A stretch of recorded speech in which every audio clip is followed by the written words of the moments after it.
Assalamualaikum warahmatullahi wabarakatuh. Selamat siang Bapak Ibu Guru hebat. Di sini kami kelompok 1 CGB Angkatan 7 dari Kabupaten Cilacap akan mempresentasikan ruang kolaborasi modul 1.4.A.5 dari hasil kerja kelompok kami tentang budaya positif.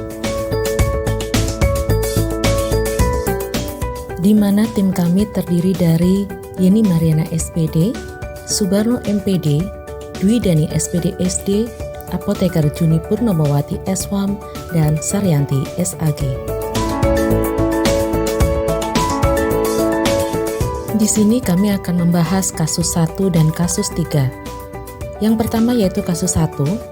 Di sini ada guru matematika dan wali kelas 8 yaitu Ibu Santi sakit, sehingga tidak dapat masuk dan mengajar.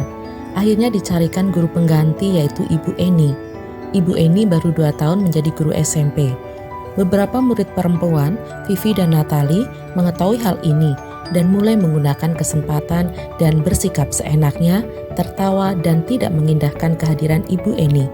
Ibu Eni mencoba menjapa Vivi dan Natali dengan ramah, sambil mengingatkan mereka untuk tetap fokus pada pengerjaan tugas. Ibu Eni mengingatkan, "Ayolah, tugasnya dikerjakan. Nanti ibu ditegur Bapak Kepala Sekolah kalau kalian tidak kerjakan tugas. Tolong bantu ibu ya." Namun, Vivi dan Natali malah jadi tertawa. "Ah ibu, santai saja bu." Mereka tidak mengerjakan tugas dan malah mengobrol. Dari kejadian ini, Bu Eni melaporkan ke Bu Santi selaku guru mapel. Keesokan harinya, Ibu Santi memanggil Vivi dan Natali. Ibu Santi menanggapi bahwa tindakan itu boleh saja dilakukan bila mereka sungguh-sungguh ingin meminta maaf. Namun Ibu Santi menanyakan kembali, "Apa yang bisa kalian lakukan untuk menggantikan rasa tidak dihormati?" Baik Vivi maupun Natali mengakui bahwa perilaku mereka tidak sesuai dengan keyakinan kelas. Ibu Santi pun bertanya, "Apa yang akan kalian lakukan untuk memperbaiki masalah? Apakah ada gagasan?" Setelah berpikir sejenak, Natali dan Vivi mengusulkan bagaimana kalau mereka mengadakan sebuah diskusi kelompok dengan teman-teman sekelasnya. Tema yang mereka pilih adalah penerapan keyakinan kelas, terutama tentang sikap saling menghormati dan bagaimana penerapannya di kehidupan sehari-hari di sekolah. Usulan kedua adalah mengirim email kepada Ibu Eni tentang gagasan mereka tersebut. Mereka pun memberitahu Ibu Eni bahwa mereka telah memberitahu kepala sekolah Pak Hasan bila lain waktu ada ketiadaan guru, maka mereka akan mengusulkan Ibu Eni sebagai guru pengganti. Dalam kasus di atas, langkah-langkah restitusi apa saja yang sudah dijalankan oleh Ibu Santi? Yang pertama, klarifikasi evaluasi diri, menanyakan tentang laporan Ibu Eni, menanyakan apakah mereka berdua bersedia melakukan restitusi. Yang kedua, menuntun untuk melihat ke dalam diri. Vivi dan Natali sempat berdebat sedikit, namun pada akhirnya memutuskan untuk meminta maaf. Yang ketiga, fokus pada solusi yang menguatkan, menanyakan kembali apa yang mereka bisa lakukan dengan restitusi. Apa yang akan kalian lakukan untuk memperbaiki masalah? Apakah ada gagasan? Dan yang keempat, fokus pada karakter bukan tindakan, menunjukkan sikap yang lebih santun. Langkah selanjutnya, Ibu Santi menstabilkan identitas. Tujuannya adalah untuk menumbuhkan keyakinan murid agar mau terbuka serta jujur sehingga menyadari apa kebutuhan dirinya. Yang dilakukan guru adalah dengan pertanyaan. "Ibu mendengar bahwa kalian mempunyai masalah dengan Ibu Eni di kelas. Ada yang bisa Ibu bantu?" Kemudian, Ibu tahu bahwa setiap orang melakukan kesalahan dan kalian bukanlah satu-satunya yang melakukan ini. Selanjutnya Ibu Santi melakukan validasi tindakan yang salah. Tujuannya adalah untuk mengetahui tindakan yang dilakukannya serta menumbuhkan kesadaran murid untuk bersikap lebih baik dibandingkan dengan sikap yang telah dilakukan. Yang dilakukan guru adalah dengan pertanyaan, "Ibu tahu kalian pasti merasa senang melakukan hal tersebut. Kalian boleh saja bersikap seperti itu, tapi kalian juga harus menambahkan sikap yang lain yang sesuai dengan keyakinan yang telah dibuat." Dan Ibu Susi menanyakan keyakinan. Tujuannya adalah memotivasi untuk menumbuhkan keyakinan yang dipercaya sehingga dapat kembali seperti orang yang diinginkan. Yang dilakukan guru adalah dengan pertanyaan, "Apakah kalian ingat dengan keyakinan kelas yang sudah dibuat? Seperti apa keyakinan-keyakinan yang kalian inginkan selama proses pembelajaran di kelas?" Pertanyaan selanjutnya dari kasus 1, yaitu, menurut Anda, apakah restitusi yang diusulkan Vivi dan Natali sudah sesuai dengan pelanggaran yang telah dibuat? Apakah langkah-langkah restitusi yang telah diusulkan mereka? Jawabannya adalah sudah, sesuai dengan pelanggaran yang dibuat. Natali dan Vivi mengusulkan bagaimana mereka melakukan diskusi kelompok dengan teman-teman sekelasnya tentang penerapan keyakinan kelas. Natali dan Vivi mengirim email kepada Ibu Eni tentang gagasan mereka tersebut. Langkah yang mereka ambil menunjukkan sikap yang lebih santun jika diajar oleh guru pengganti. Pertanyaan ketiga dari kasus 1. Dalam kasus di atas, posisi apakah yang telah diambil oleh Ibu Eni dalam menangani Vivi dan Natali?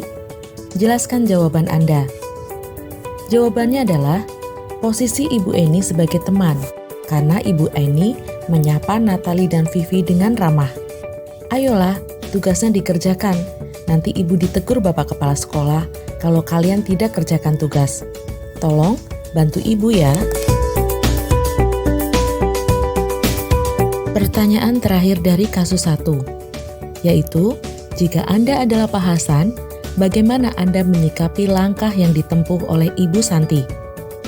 Jawabannya adalah, Pak Hasan akan setuju, karena Bu Santi memposisikan dirinya sebagai manajer, yaitu bertanggung jawab dengan ikut membantu menyelesaikan masalah di kelasnya. Murid diajak menganalisis kebutuhan diri, mempersilahkan murid mempertanggungjawabkan perilakunya, dan mempersilahkan murid untuk bertanggung jawab tentang masalah dirinya. Pembahasan kasus 3. Ibu Dani sedang menjelaskan pelajaran bahasa Inggris di papan tulis. Namun beliau memperhatikan bahwa Fajar malah tidur-tiduran dan tampak acuh tak acuh pada pelajarannya. Ibu Dani meminta Fajar untuk mengerjakan tugas ke depan kelas. "Fajar, coba jawab pertanyaan nomor 3. Maju ke depan dan kerjakan di papan tulis." Fajar pun tampak malas-malasan maju ke depan. Dan sesampainya di depan papan tulis pun, Fajar hanya diam terpaku sambil memegang buku bahasa Inggrisnya dan memainkan spidol di tangannya. Ibu Dani pun menegur Fajar. "Ayo Fajar, makanya jangan tidur-tiduran.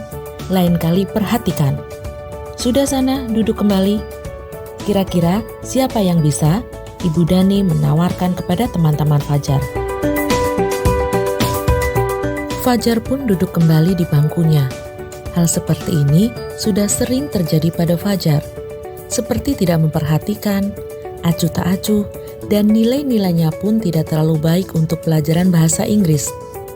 Pada saat ditegur oleh Ibu Dani, Fajar hanya menjawab, "Tidak tahu, Bu."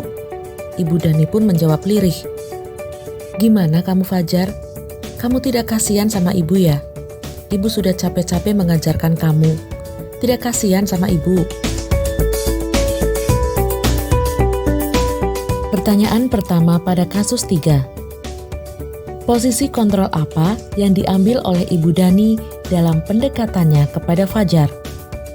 Jawabannya adalah, posisi kontrol yang diambil oleh Ibu Dani yaitu pembuat rasa bersalah.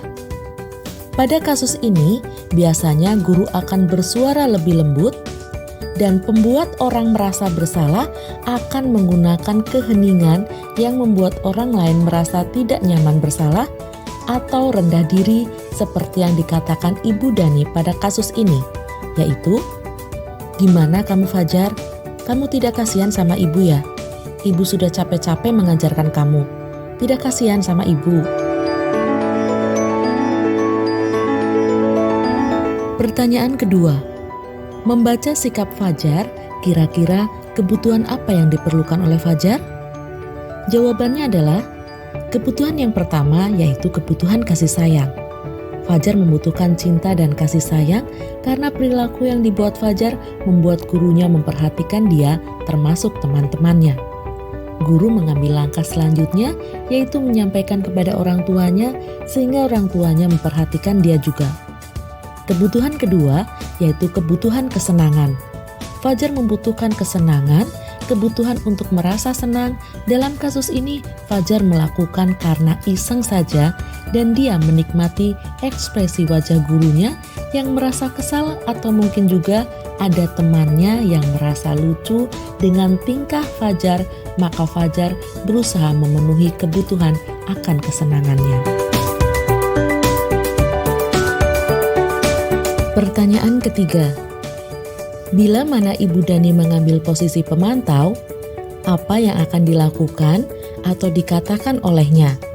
Pertanyaan-pertanyaan seperti apa yang akan diajukan? Jelaskan. Jawabannya adalah, jika Ibu Dani mengambil posisi sebagai pemantau, maka yang dilakukan Ibu Dani adalah memanggil Fajar dan menanyakan alasan tentang perilaku Fajar di kelas tadi, seperti, "Kamu tidur jam berapa, Mas?" Kemudian, Ibu Dani akan menulis catatan perilaku Fajar ke dalam buku jurnal sikap, termasuk tindak lanjutnya agar terjadi perubahan sikap Fajar. Posisi pemantau berdasarkan pada peraturan dan konsekuensinya. Jika Ibu Dani mengambil posisi sebagai pemantau, maka yang akan dikatakan oleh Ibu Dani adalah, "Apakah kamu tahu konsekuensi jika tidak memperhatikan pelajaran? Apakah tidur-tiduran di kelas sesuai dengan keyakinan kelas?" Pertanyaan terakhir dari kasus 3. Apabila Anda adalah kepala sekolah di sekolah Fajar dan mengetahui hal ini, bagaimana tindak lanjut Anda?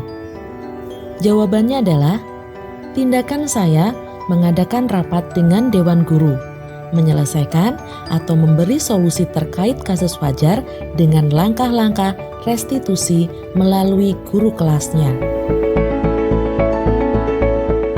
Di sini kami mengaitkan kasus dengan konsep disiplin positif dan motivasi.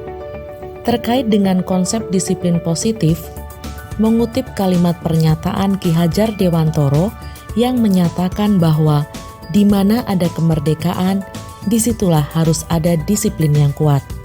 Sungguh pun disiplin itu bersifat self-disiplin, yaitu kita sendiri yang mewajibkan diri kita dengan sekeras-kerasnya. Tetapi itu sama saja sebab psikologi kita tidak cakap melakukan self-disiplin. Wajiblah penguasa lain mendisiplinkan diri kita. Dalam peraturan demikian itulah harus ada di dalam suasana yang merdeka.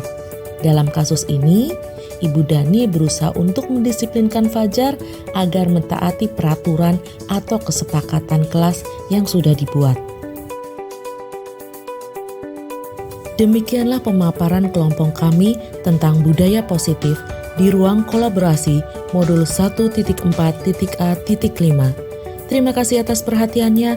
Wassalamualaikum warahmatullahi wabarakatuh. Salam dan bahagia.